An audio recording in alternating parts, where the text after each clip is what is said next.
महीनावा में लागे नहीं मनवा, छोड़िए के चली गईले हमारो सजनावा। हे सखी फागुन महीनावा में लागे नहीं मनवा, छोड़िए के चली गईले हमारो सजनावा। याद बड़ी आवेला हमके सतावेला, रहतानी पगली के भेष में।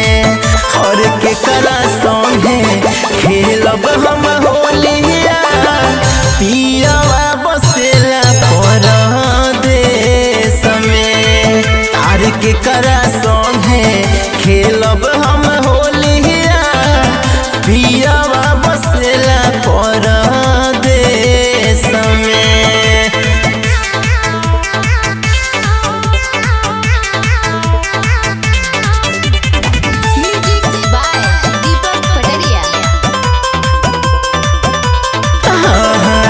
रंग खाती सखिया रे छछने लहियारा, सपनों में पियावाना आवेला नियारा। एहो रंग खाती सखिया रे छछने लहियारा, सपनों में पियावाना आवेला नियारा। परल नाही पनिया सुखता जवनिया, रहता रे मनमाया ने समय। और के करा संगे खेलब हम होलिया, पियवा बसेला परदेश में।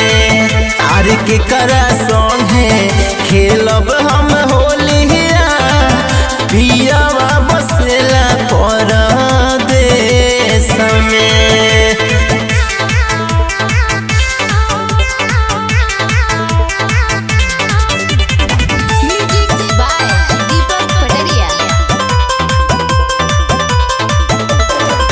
दशहरा दिवाली में कोही के नयले, लागता बलमुआ हो हमके भूलैले।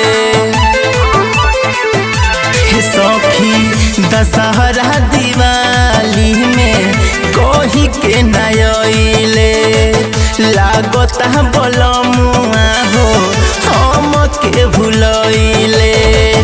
होता परेशानी तड़पत बानी, कृष्णा प्रेमी के कहले समय। हर के करा संगे खेलब हम होलिया, पियवा बसेला परदेश में। हर के करा संगे खेलब हम होलिया, पियवा बसेला परदेश में। सखी